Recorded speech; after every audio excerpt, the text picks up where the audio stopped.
Esse império cresceu em escala jamais igualada. Misterioso, violento ao extremo e incrivelmente inventivo. O único império que sobreviveu 4 milênios. China.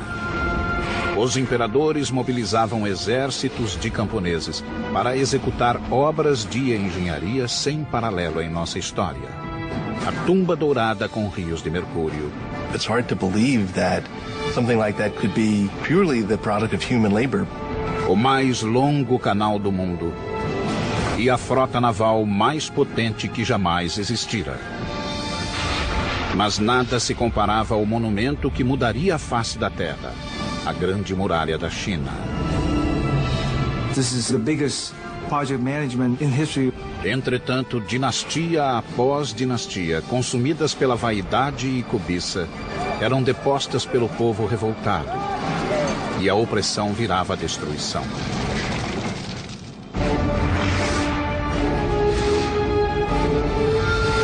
Construindo um império. China.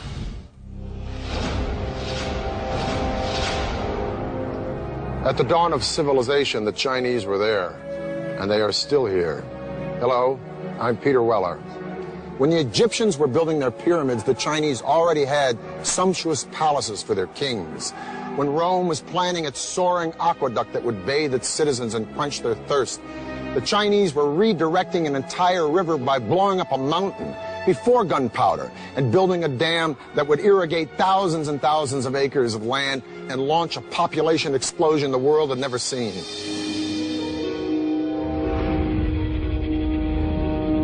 Há 4 milênios, a civilização chinesa cresceu e espalhou-se por vasta área, 1/3 maior que a dos Estados Unidos. Mas durante séculos a China viveu um caos. Os reinos separados lutavam pelo poder supremo. Guerras e conflitos devastavam o território. China was, as we think of it today, more or less, was made up of a number of states, all of which were fighting with one another for supremacy. The period was called the Warring States. No século III a.C., um reino emergiu como o mais poderoso e o mais impiedoso. Uma província, lar de pessoas hostis e belicosas. Eram ambiciosos, fechados e determinados a conquistar e a unir os 7 reinos. Eram chamados de Qin. Eles unificaram o vasto território, criando um império como o mundo jamais vira até então. O reino Qin prosperou em uma região fértil e plana, com acesso a rotas comerciais, como a famosa Rota da Seda, que o ligava aos mais longínquos recantos do mundo.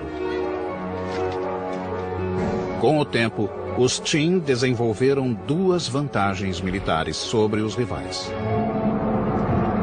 Aprendendo de nômades e bárbaros, eles se aperfeiçoaram na equitação.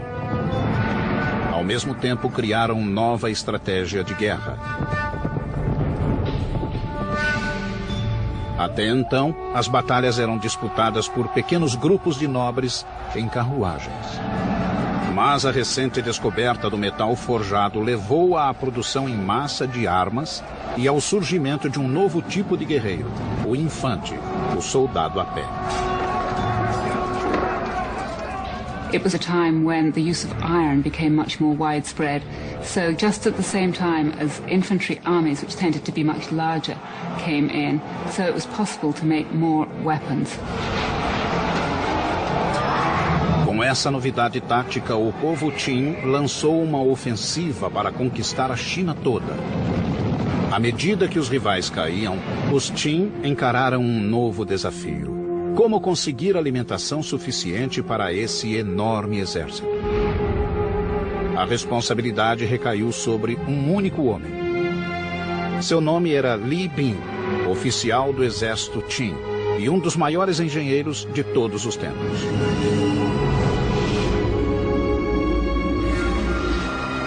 Sob suas ordens, os chineses construíram uma obra-prima da engenharia. Havia séculos que o rio Min atormentava o povo chinês, provocando secas de inverno e inundações de verão.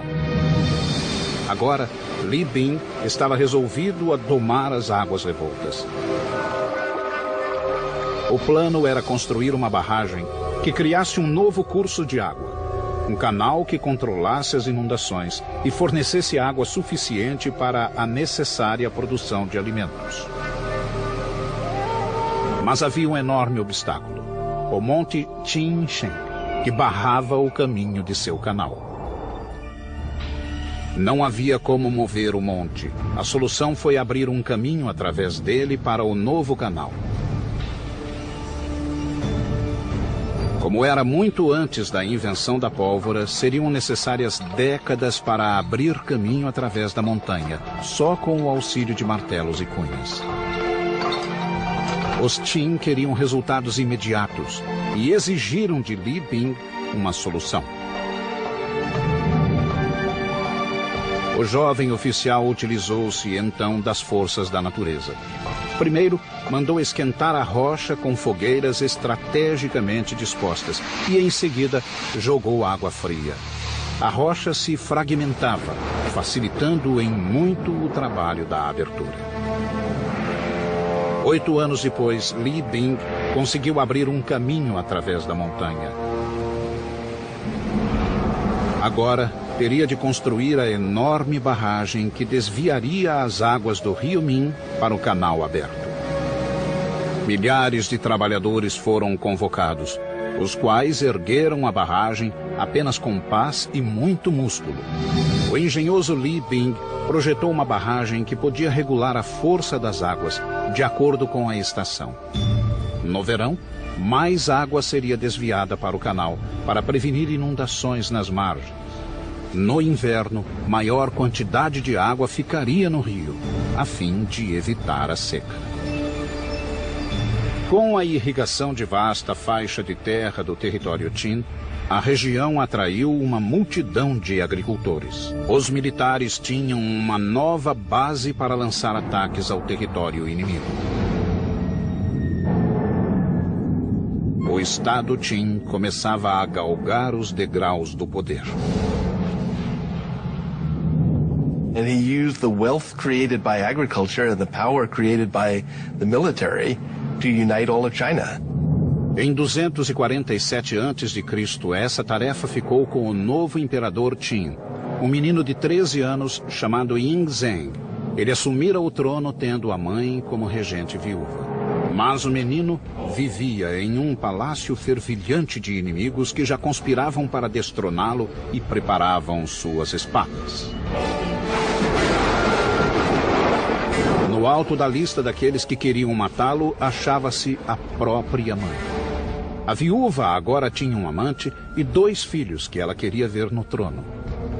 Aos 22 anos, Yingzheng descobriu a trama e se enfureceu. Exilou a mãe e mandou matar os meio-irmãos, bem como o amante da viúva. Seu poder agora era absoluto. Com o trono assegurado, Yingzheng ordenou ao exército que terminasse a unificação da China. Mas havia um inimigo que ainda resistia. Era o reino de Chu.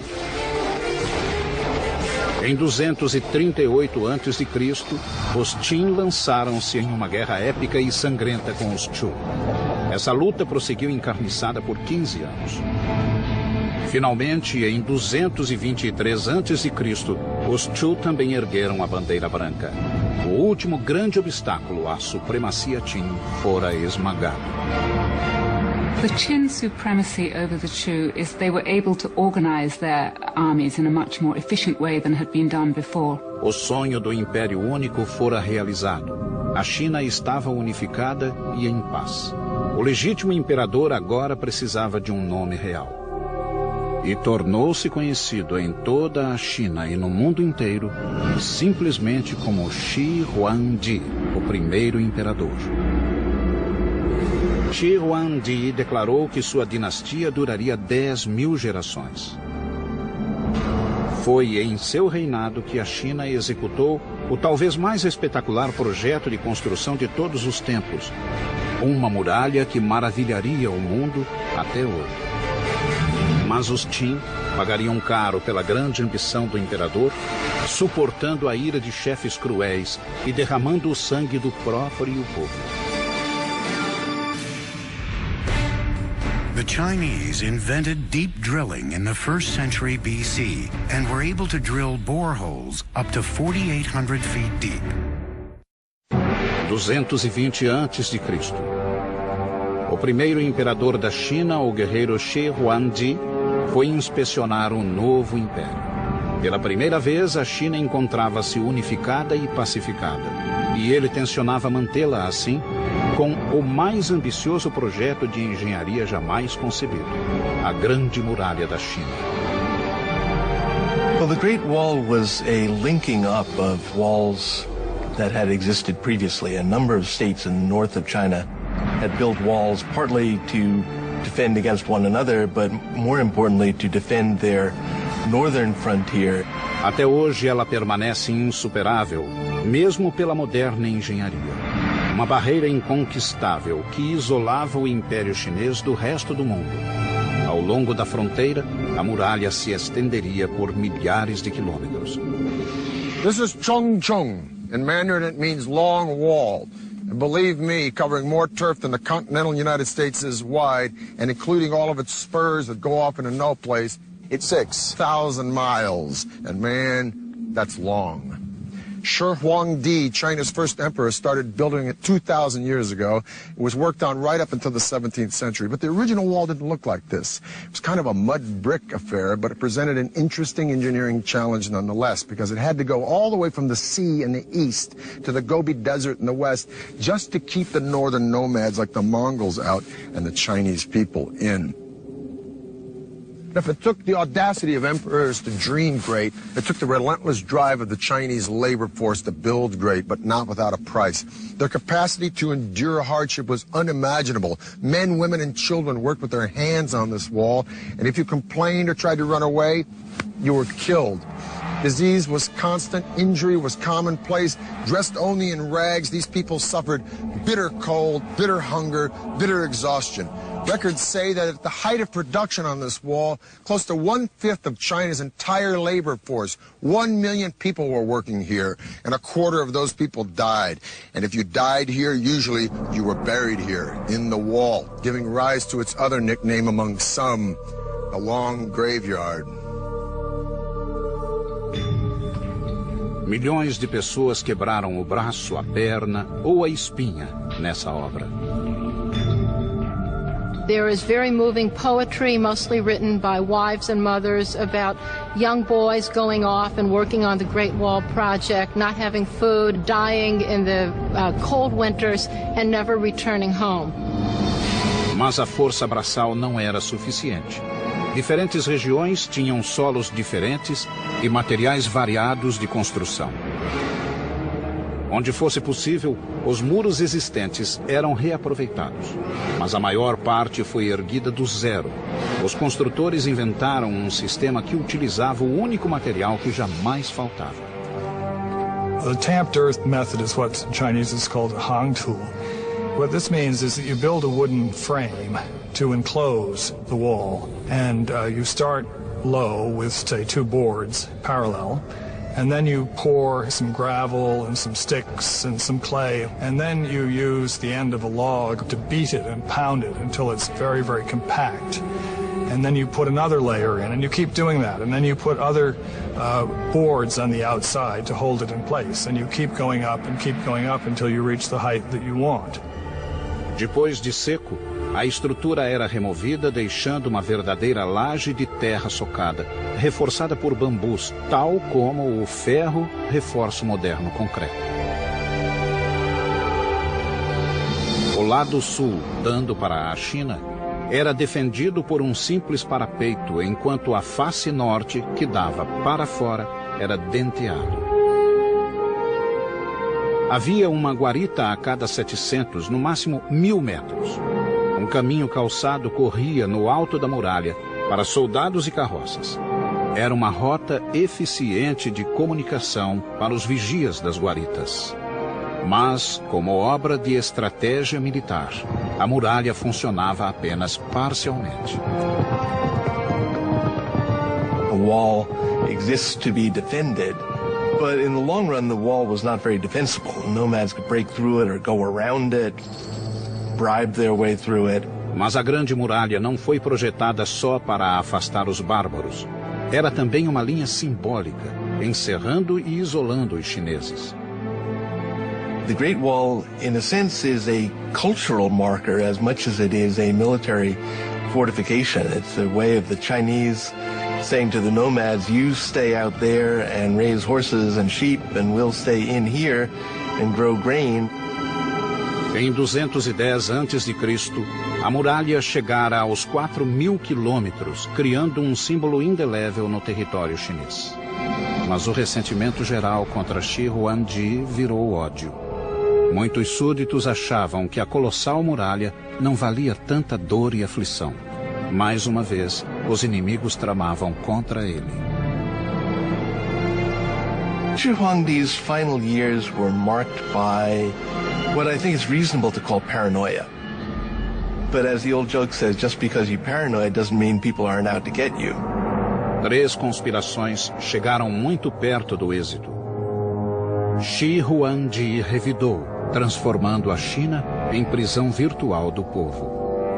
E ordenou que todos os registros de seu regime fossem destruídos.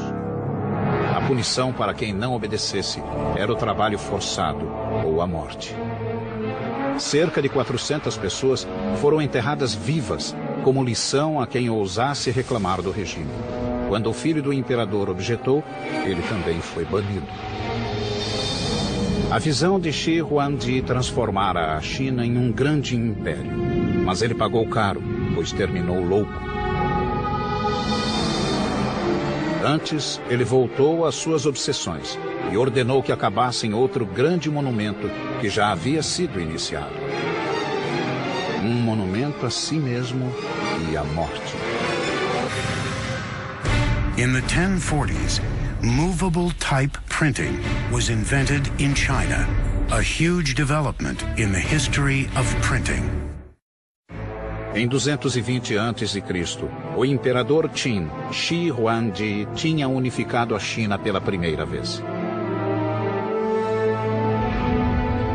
Ao norte, milhões labutavam e morriam, assentando as fundações do grande triunfo chinês de engenharia.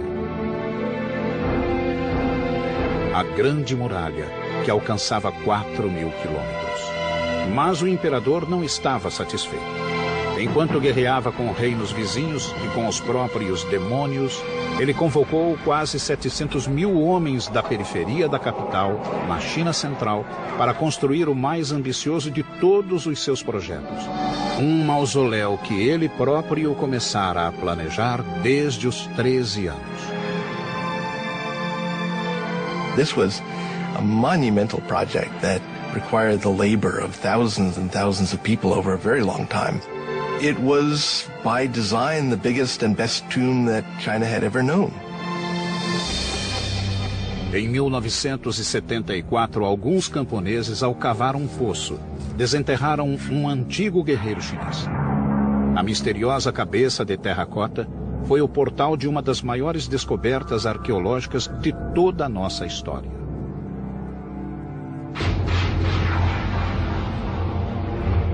The mound is huge. The mound was always known to be the tomb mound of the first emperor. What was a total surprise was the army of terracotta warriors about a kilometer to the east of the tomb, who presumably were guarding the approach to the tomb itself.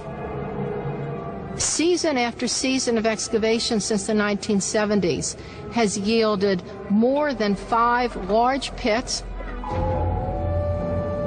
The individualized faces and drapery and armor suggest that each one of these warriors was molded from the life from an individual separate human being. The precision and detail in the sculpting, the firing of the clay are unmatched today. These warriors are a colossal achievement, and some believe the greatest archaeological find of the 20th century. But they are only the tip of the iceberg, because this ghost army only served as a guard detail for an engineering feat as fantastic as the world has ever known, the opulent tomb of Shi Huangdi. Cada estátua media entre 1,70 m e 1,90 m, gigantes na época. Alguns pesavam até 300 quilos. Mas o que surpreendeu os arqueólogos que cuidavam do sítio foi a terracota em si. A argila tinha uma dureza acima de tudo o que tinham visto. Os artesãos de Shihuangdi desenvolveram uma tecnologia revolucionária: altos fornos de barro com temperaturas acima de 1000 graus Celsius. Os arqueólogos acharam 3 grandes depósitos repletos de estátuas que guardavam a tumba do primeiro imperador. Um deles, o primeiro, continha mais de 6.000 guerreiros e cavalos em formação de batalha. Em outro depósito foram descobertos 1.300 soldados de elite, incluindo arqueiros, carruagens e cavaleiros. No terceiro, com 68 figuras e uma carruagem, achava-se a central de comando de todo o exército, o QG da defesa do Império de Shihuangdi, até na morte. The military armor is fairly specific.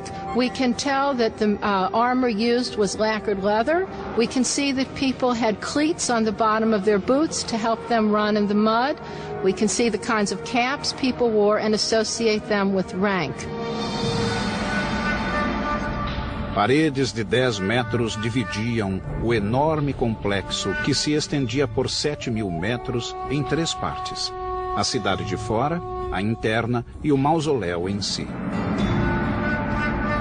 Na construção da tumba, milhares de trabalhadores escavaram um depósito gigantesco, medindo cerca de 500 por 500 metros, equivalente a quase 600 quadras de basquete. Quando o grande complexo ficou pronto, foi soterrado por uma montanha de terra de 120 metros de altura. Na época, pode ter sido tão alta quanto a Grande Pirâmide do Egito. Mas ao longo de 2.000 anos, o tempo desgastou a montanha criada pelo homem, que hoje tem 75 metros. It's hard to believe that something like that could be purely the product of human labor, but it is. That mound was put there, basket full of earth after basket full of earth, to cover what we assume is an entire underground city dedicated to the afterlife of the first emperor. Shi Huangdi's tomb is definitely the expression of a guy who wanted his empire to blow away everything the world had ever known. The ceiling is said to be a night sky studded with constellations made out of pearl. The floor, an entire recreation of his empire in miniature with pavilions and pagodas by a flowing river of mercury. The king himself laid out in gold and jade in a bronze coffin floating on a pool of mercury. Now, all this is pretty fantastic and mind-blowing, but is it true? Well, scientific tests have proven mercury levels 100 times the norm around the mountain, and ground-penetrating radars detected a room inside the mountain 33 feet high. So the emperor's tomb may be all it's cranked up to be, but we're going to have to wait to find out, because the Chinese government has decided not to excavate the place until they have the technology to preserve what's inside. And even then, once they go in, it may be a very treacherous dig. There were corridors and trapdoors and booby traps that were designed to prevent tomb robbing. Now, we assume that those are no longer operable after a couple thousand years, but I'm sure whoever goes into that tomb first is going to step carefully. Shi Huangdi declarou que sua dinastia duraria 10.000 gerações. Mas 3 anos após sua misteriosa morte, o vasto império caiu. O imperador pagara alto preço pelos mirabolantes projetos de engenharia. A Grande Muralha e a tumba arruinaram o país, além de quebrar a espinha dos camponeses. Empurrado até o limite, o povo se revoltou e a China mergulhou no caos. Shi Huangdi is said to have died from ingesting mercury, which he believed to be an elixir of immortality. Shi Huangdi, o primeiro imperador da China unificada, estava morto. Poucos choraram.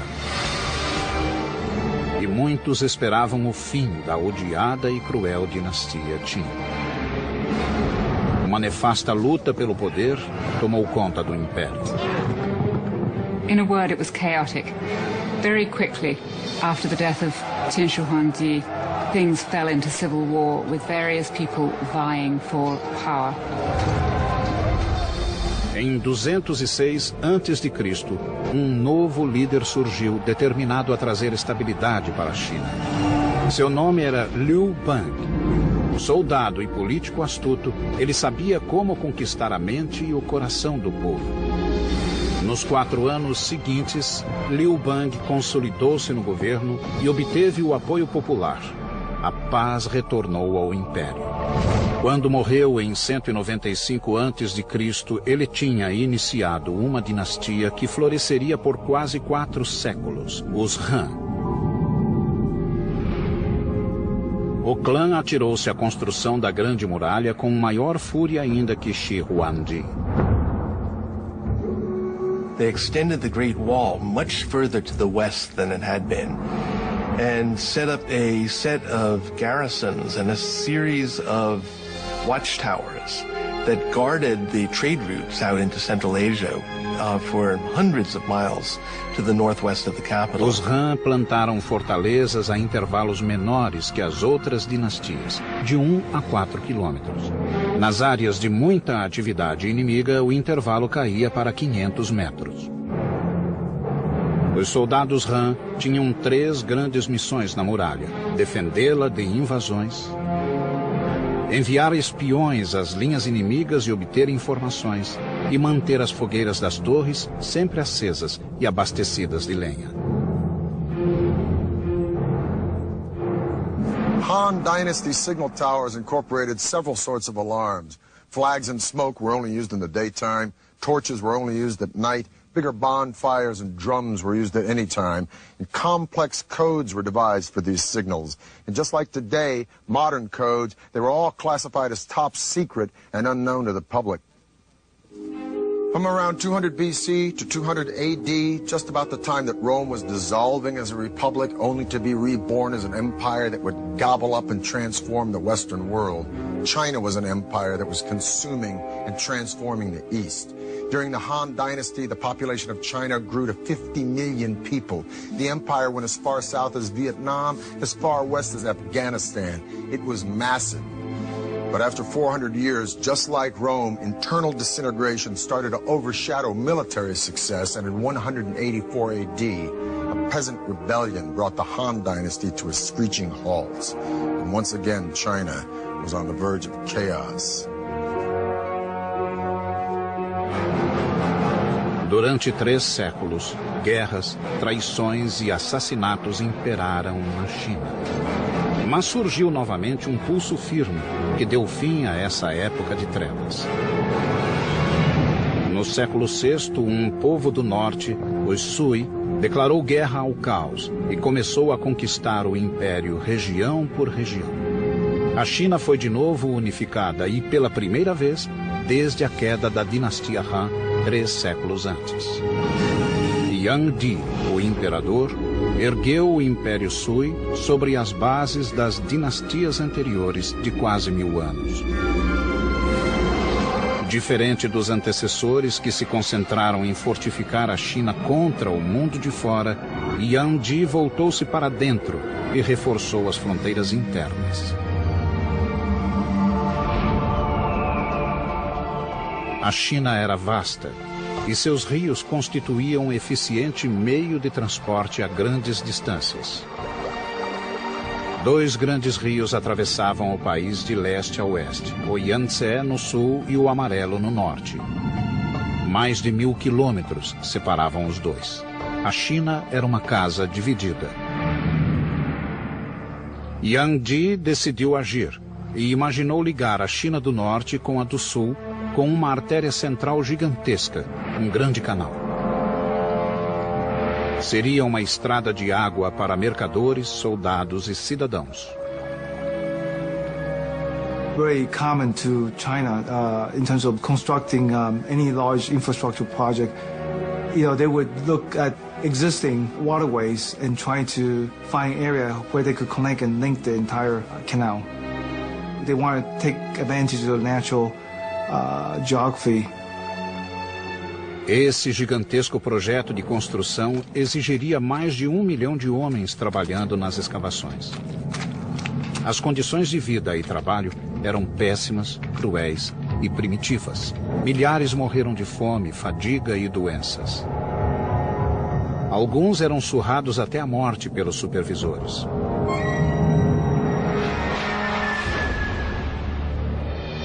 Mais de 24 eclusas foram criadas para completar a rede de canais.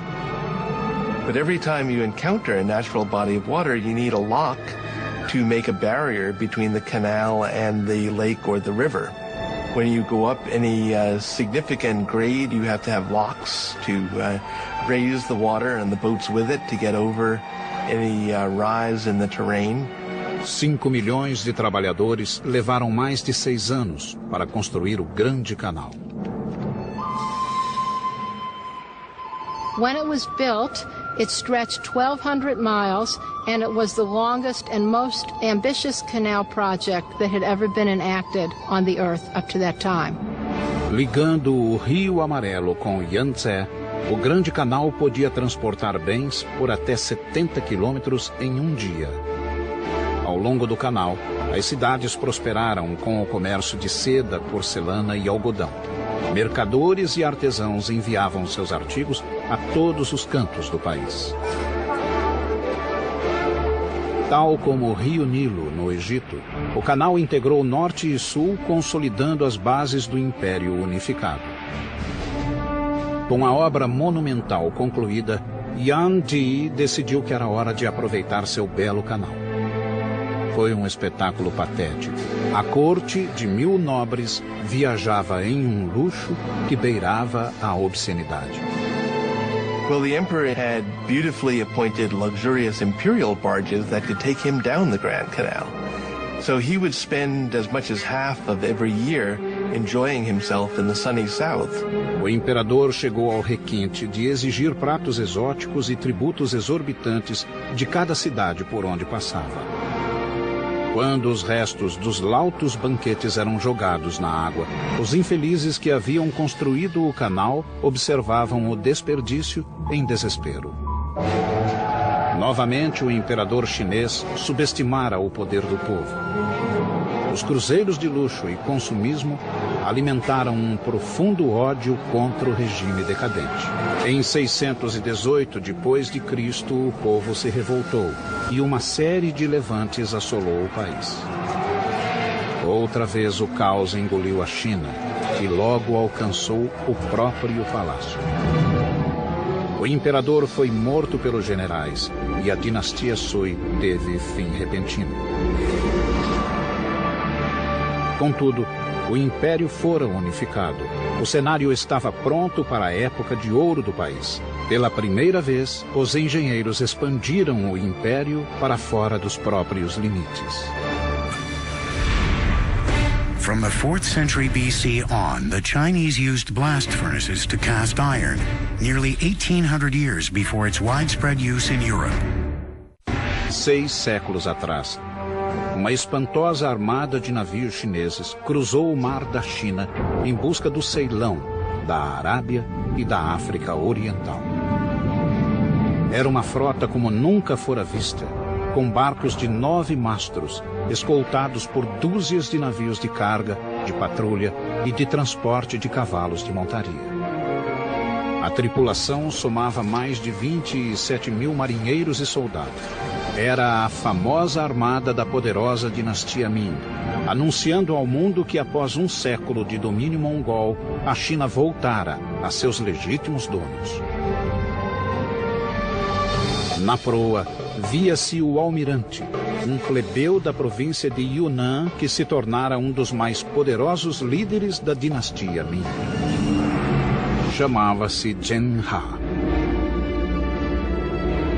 Tinha 11 anos quando sua cidade natal caiu nas mãos dos Ming. Arrancado do seio da família, ele foi levado como presente para o príncipe e castrado.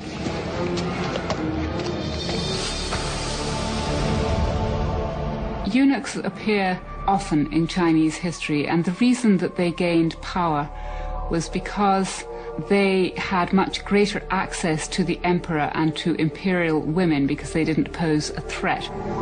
Zhen Ha logo se destacou entre os demais e tornou-se atendente do próprio imperador. Juntos eles fizeram um plano de conquista dos mares. Zhen Ha foi nomeado comandante de uma frota extraordinária.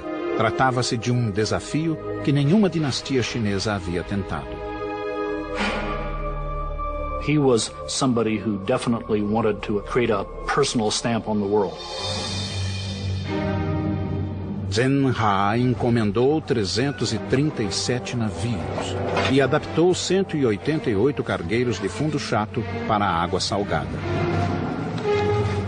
Just to get the building materials together, get the craftsmen, get the designers and all the rest, and then, say, put together a fleet of 300 ships is remarkable. I mean, the British fleet in the time of Napoleon, it had an upper limit of about 100 ships of the line, men of war. Exército de 30.000 carpinteiros, veleiros e artesãos trabalhava e morava nos estaleiros, cuidando noite e dia da magnífica frota de Zhen. No centro do enorme arsenal, 7 docas secas achavam-se separadas do Yangtze por represas de 8 metros de altura. Uma vez prontos os navios, as represas eram abertas, inundando as docas secas. A nau capitânia era espetacular, contando com 9 mastros e medindo 135 metros, quase uma vez e meia o comprimento de um campo de futebol. Foi o maior navio de madeira já construído.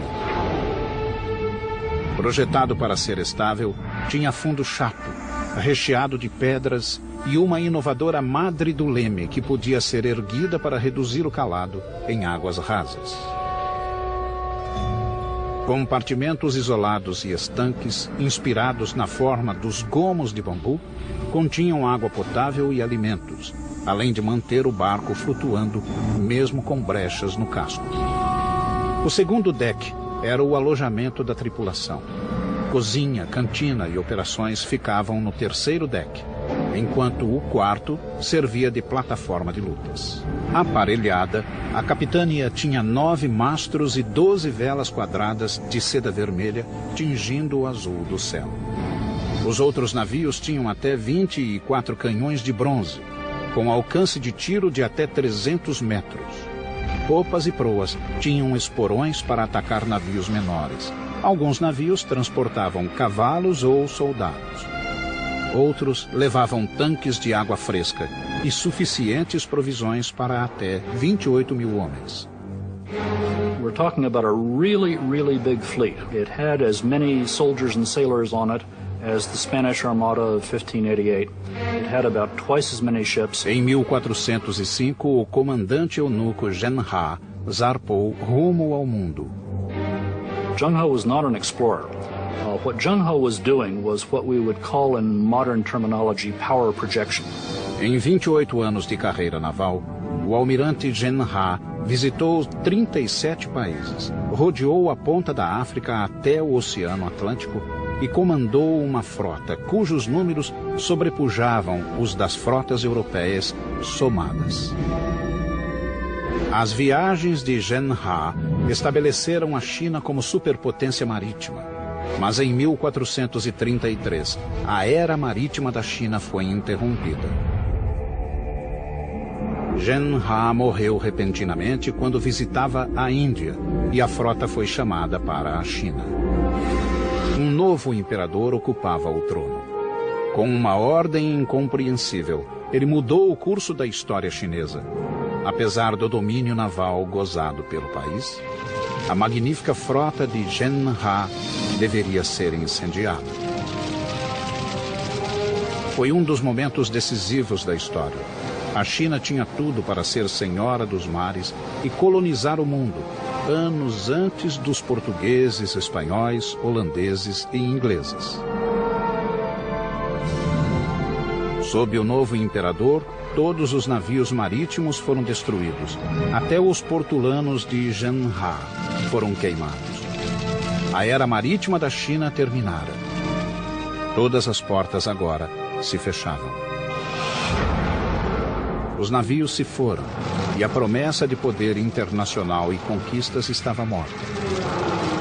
O motivo da decisão do imperador permanece um mistério até hoje. 1449, 16 anos depois que o império se isolou de novo, o velho inimigo da China retornou. Os mongóis lançaram um ataque maciço. Tal como as dinastias anteriores, os Ming refugiaram-se na muralha para se proteger. O resultado seria um feito monumental, talvez o mais espetacular do império: a restauração da Grande Muralha, que se transformou na colossal estrutura que conhecemos hoje. Earlier walls had been primarily made of tamped earth. The Ming walls were faced with brick and stone. They were much more solid, and those are the ones that we can still see parts of today. Uma mistura de papa de arroz e calcário queimado criou uma argamassa cuja eficiência rivaliza com a do moderno cimento. A construção de fortes militares na Grande Muralha atingiu o auge na dinastia Ming. Paredes duplas foram acrescentadas em certos pontos, juntamente com bastiões, passagens secretas e outros recursos. Guaritas de vários formatos e tamanhos serviam de abrigo ou simplesmente de torres de sinalização. As guaritas de abrigo eram grandes o bastante para guardar alimentos e armas, e ainda dar alojamento aos soldados. Escadarias internas levavam até o alto da torre, onde pequenas aberturas serviam de vigias. As defesas englobavam vários itens, incluindo a artilharia. The Chinese have a clear superiority over the Mongols in gunpowder weapons. And as long as the Ming Dynasty could maintain a cohesive enough army along the Great Wall, they were capable of resisting individual Mongol attacks. No fim da dinastia Ming, a Grande Muralha, incluindo inúmeros ramais e desvios, serpenteava por quase 10.000 quilômetros no norte da China. Durante 150 anos, a muralha cumpriu seu papel. Mas em 1600 a grande dinastia estava decadente e uma tribo de fora, conhecida como Manchu, ganhava força na fronteira norte da China. Em 26 de maio de 1644, Pequim sucumbiu ao poderio Manchu. Os chineses levariam mais de 250 anos para expulsar os invasores, mas assim que o fizeram, um novo poder emergiu. Algo totalmente diferente: a China comunista. Nothing symbolizes the enduring power and imagination of the Chinese more than this Great Wall. Of all of the civilizations that have reached the glorious heights of empire, only one has avoided the inevitable oblivion that follows. Emperors come and go, but for thousands and thousands of years, from the dedication and vision and resilience and brilliance of these remarkable people, they have pushed their civilization to triumph again and again and again, where others have simply morphed or dissolved or just faded away. At the dawn of humanity, the Chinese were here, and they are still here, and they ain't finished yet. I'm Peter Weller for the History Channel.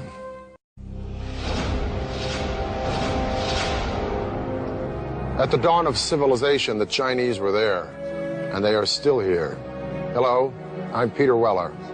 When the Egyptians were building their pyramids, the Chinese already had sumptuous palaces for their kings.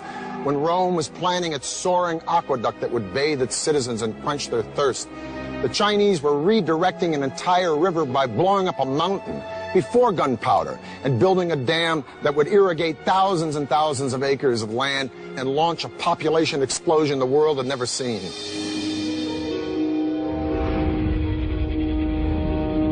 Há 4 milênios, a civilização chinesa cresceu e espalhou-se por vasta área, 1/3 maior que a dos Estados Unidos. Mas durante séculos a China viveu um caos. Os reinos separados lutavam pelo poder supremo. Guerras e conflitos devastavam o território. China was, as we think of it today, more or less, was made up of a number of states, all of which were fighting with one another for supremacy. The period was called the Warring States. Esse império cresceu em escala jamais igualada. Misterioso, violento ao extremo e incrivelmente inventivo. O único império que sobreviveu 4 milênios. China. Os imperadores mobilizavam exércitos de camponeses para executar obras de engenharia sem paralelo em nossa história. A tumba dourada com rios de mercúrio. It's hard to believe that something like that could be purely the product of human labor. O mais longo canal do mundo e a frota naval mais potente que jamais existira. Mas nada se comparava ao monumento que mudaria a face da Terra, a Grande Muralha da China. This is the biggest project management in history. Entretanto, dinastia após dinastia, consumidas pela vaidade e cobiça, eram depostas pelo povo revoltado. E a opressão virava a destruição.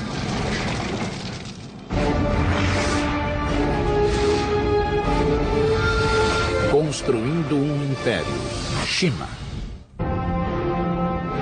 No século III a.C., um reino emergiu como o mais poderoso e o mais impiedoso. Uma província, lar de pessoas hostis e belicosas. Eram ambiciosos, fechados e determinados a conquistar e a unir os 7 reinos. Eram chamados de Qin. Eles unificaram o vasto território, criando um império como o mundo jamais vira até então. O reino Qin prosperou em uma região fértil e plana, com acesso a rotas comerciais, como a famosa Rota da Seda, que o ligava aos mais longínquos recantos do mundo.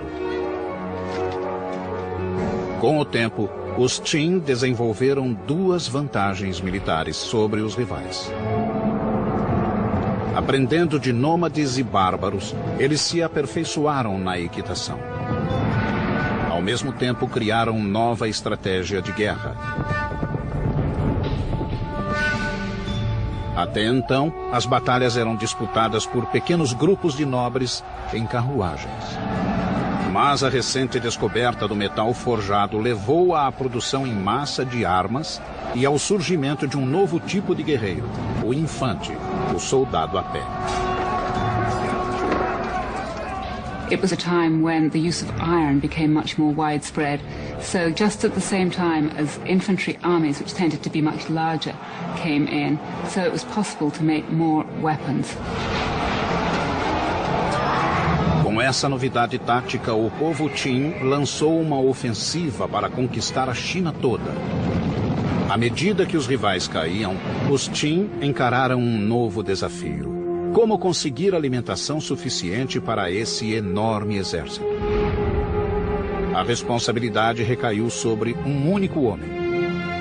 Seu nome era Li Bin, oficial do exército Qin e um dos maiores engenheiros de todos os tempos.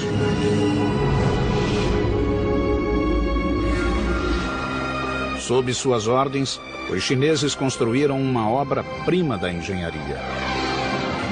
Havia séculos que o rio Min atormentava o povo chinês, provocando secas de inverno e inundações de verão.